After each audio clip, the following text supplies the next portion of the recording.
welcome to My Favorite Person, the #1 rated podcast about the manufactured housing industry in South Carolina. In fact, the only podcast about the manufactured housing industry in South Carolina. Our guest today is Gary Blue, branch manager of Blevins' location in Greenville. They are a major supplier serving South Carolina, half of Georgia, and half of North Carolina. I'm Clayton Evans, engineering the podcast today. Mark Diddler did the interview, and Gary told him that his company expects some good growth for the manufactured home industry in South Carolina this year. This year, I feel very optimistic. I think the Clayton groups I think they're optimistic, and I think we're going to have a good year. We're starting off already better than we did the first 2 months of last year. Well, we got the impression that, maybe in 22, a few people actually over-ordered houses just to hedge their bets during the supply chain issue, and then they had to sell them off. And so sales may have been okay, but shipments were less. That's very possible. And I think, I think you're talking about the housing as far as manufacturers, how fast they could build them. Yeah, I really think that happened. Yeah, from what I've talked to my sources, they kind of glutted the process with over-ordering just to make sure they got their houses, which didn't hurt my feelings as long as they got their houses. Yeah, I'm thinking, there's no problem there. Anything new coming down the horizon in terms of products or things you're already doing, but there's a newer better mousetrap? Last year, Mark, we had a big SEER rating change throughout the company, which is federally mandated. Since I've been here 25 years, we started with 10 or 12 SEER equipment, which was, seasonal rating, efficiency rating. Then we went to a 13 SEER, and now we were at 14 SEER for a couple of years. Now we went to SEER 2, which is a 14.3 SEER rating last year in 22. And now coming down the line at the end of this year, going in 25, the refrigerant change. We went from R22 to 410A like in 2010, which was a big deal because, you can't mix these gases. So, old equipment's not going to work on new equipment. So starting in 25, we're trying to narrow our inventory so we can move into the new refrigerant going into 25, which is going to be 4454B. Is this all federal mandate? Oh, yes. And the only part we play in is make sure we don't sell that equipment past the deadline. I mean, the manufacturers are the ones that are responsible for making sure they implement and have the product ready to go past the federal mandated cutoff date. With the people who install HVAC, I heard kind of two different versions. There's an HVAC license, I guess, from LLR. Right. And but also that to do the manufactured home hookup on our traditional model, that does not require a separate HVAC license? Well, in North Carolina, you have to have your electrical license to wire your home into the house, the unit into the house. And South Carolina, and we may want to fact check this, but my guys don't have to have, they can have a limited electrical license. But, in North Carolina, you have to have an electrical license, which makes it much more difficult to find installers in North Carolina. I bet. Yeah. Now, a good percentage of your business is corporate with Clayton. Do you do them and some independents, or? I do quite a bit. I think probably about a quarter of my business is Clayton business. We do a lot of part store business. About 55% of what I sell are aftermarket products like doors, tubs, and windows. We have a tremendous amount of business we sell that way. And then we do have some independents. The independents have bounced back, and we've got some real good ones over the past couple of years.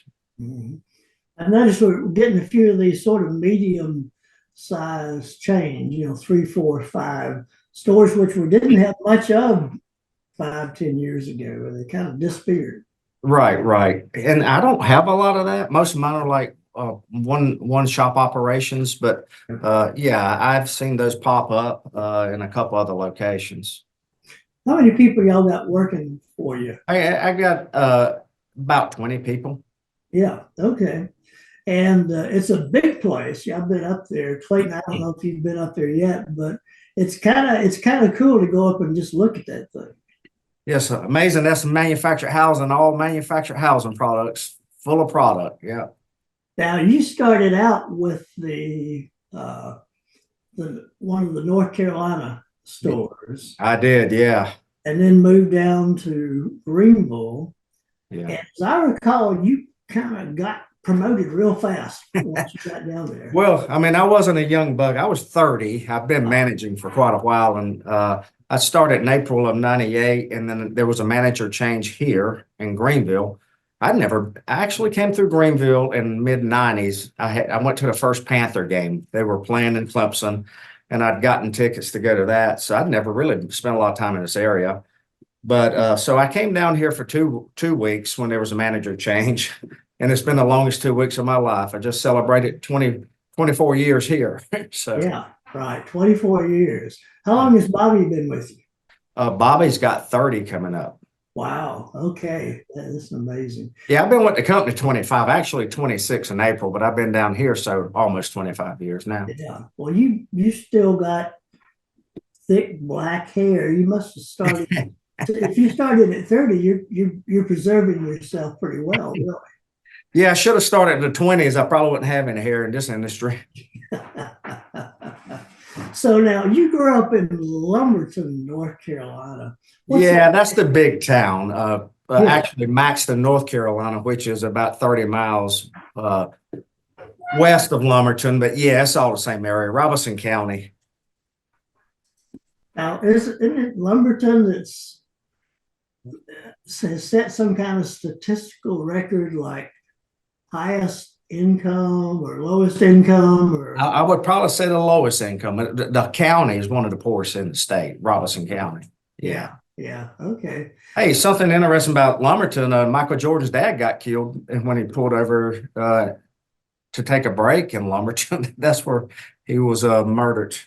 So he was actually murdered there. Yeah. That whole case was so weird. I mean, they didn't know who Yeah. it was and all this. They threw him in the river. Yeah, I don't think you want to be known for that, but yeah, that's something that Well, happened. every county has some kind of. They might have a Mr. Jordan festival, in August. Oh well. Well, what'd your daddy do over there in that area? Oh, my dad worked for a company called Pioneer Seed Corn for 45 years. He did shipping and receiving, and that's what they did. They sold seed. Yes, and then on the side we farmed. We did some farming. I was raised on a farm. So Did they put you to work out in the field pretty much, or pretty early, about 8 years old, I was on a tractor, Mark. Wow. Trust me, this is a whole lot easier than how I was raised. What I'm doing now. I think something like that would make me say, I'd like to go to college someday. Yeah, so. Yeah.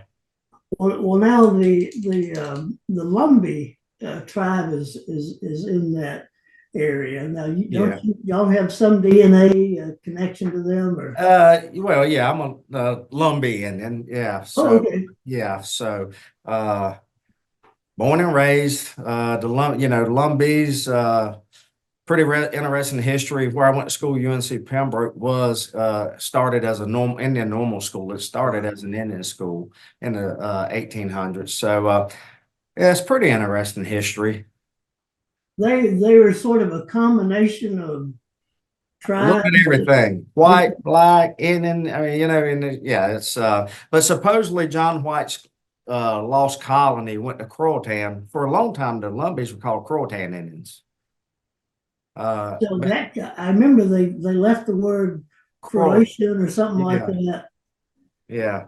So there's speculations that maybe they went inland and mixed with some smaller tribes, and kind of moved down from there, from Virginia down toward the Cape Fear River on down into Lumberton. So wow, that's so cool. Have you ever done one of those 23andMe DNA test to see what all the mix is? No, I haven't done that, but my brother's been doing the family tree or just it's just interesting to see where our great grandfathers, some of the things they did and how they, I bet.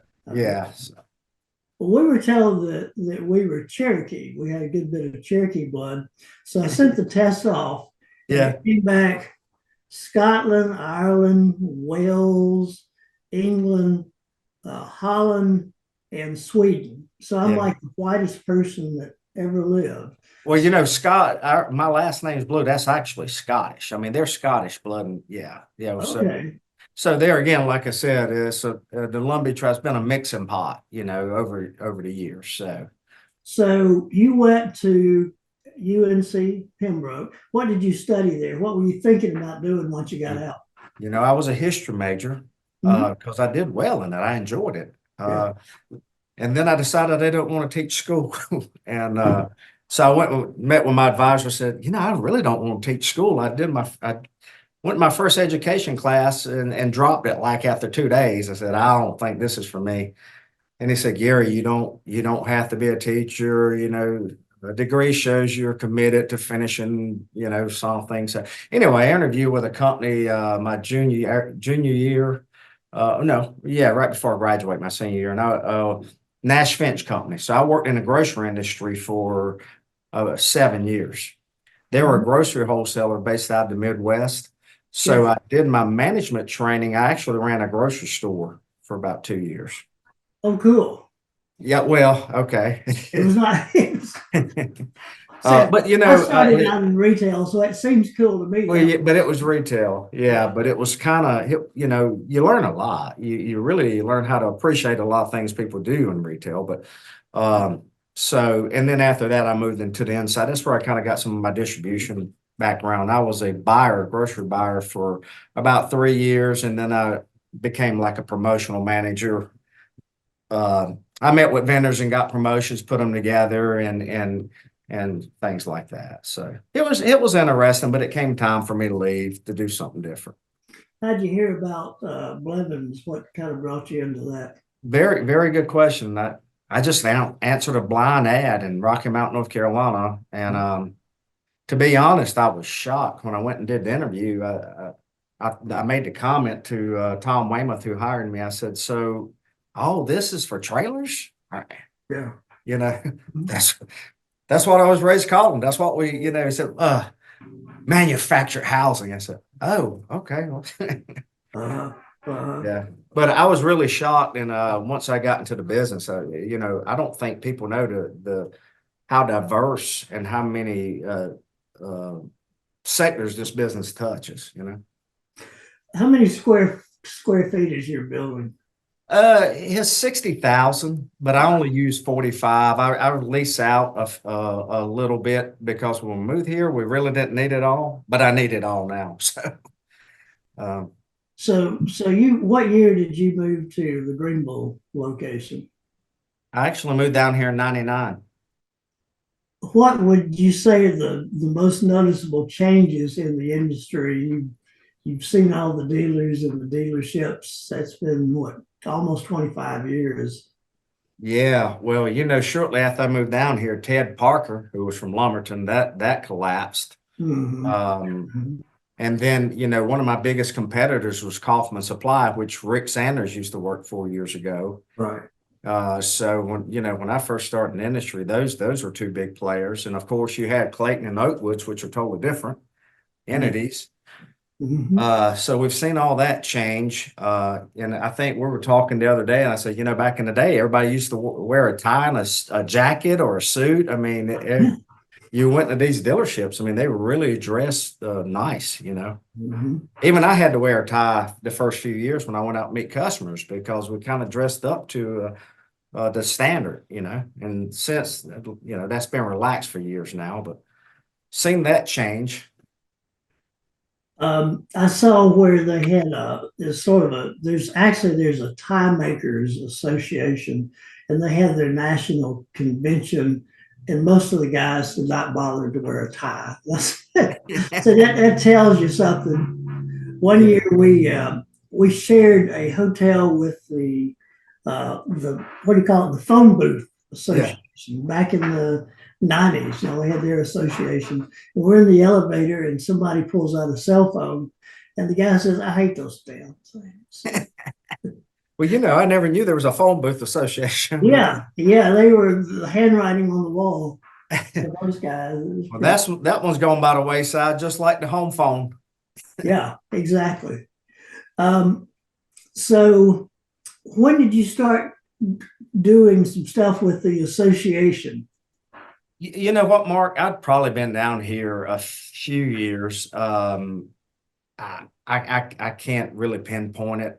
I think Henry Drury recruited me to kind of put together a golf outing at one of the meetings, the upstate chapter meetings. And then it kind of got rolling that way. And I tell you what, it really paid dividends once we started getting involved. So it's one of the better things we ever did. Bobby and myself just getting involved and just going to the meetings. A lot of times the meetings, if it's continuing education, really don't affect us unless we're contributing, but it's just it's good to just support the association and just see your friends once a month. Right. Yeah, exactly. Well, once you got into it, you started kind of moving up pretty fast. As I know you're on the board as a service supply representative. Yeah. And then the executive committee, treasurer, vice chair, chair. Yeah. And I remember, we did some pretty good stuff during your term. One was we got an extra day added to the travel time for manufactured homes. And the other under your tenure was a thing that gave the dealerships control over the authorized official thing, that they could pick those guys and they could do it the way they wanted to do it. So I tell you, the staff and everybody really appreciates your participation and contributions to the association and the industry. Well, thank you, Mark. Actually, from my side, I probably learned more than I would have had I not been in that role, because I don't see the other side of, what happens as far as what it takes to get a house to where it needs to be, or some of the regulations. And I can talk a little bit about the heating and air side, but, the other side it was pretty educational for me to serve that role. Yeah. Well, we appreciate it. I appreciate it. Speaking of appreciation, the Hall of Fame committee met yesterday. Yeah. And each year they pick one or two people. And this year's inductee into the Manufactured Hall of Fame is Gary Blue. No. Yeah. Wow. So I think it's a great pick. And assuming you're available at the convention this year, we'll do that presentation. Wow. I'm honored. Are you sure they picked the right one? Is there another Gary? Yeah. I saw the votes. You want it good. Oh, wow. Okay. We'll teach you the secret handshake and the whole deal. Wow, I'm floored. I'm actually floored. I'm honored. I'm really shocked. So, well, thanks for all you've done for the industry. Thanks for doing this. Yes, sir. We'll talk to you soon. All right. Thank you, Mark. See you, Clayton. Yeah. Bye-bye. See you guys.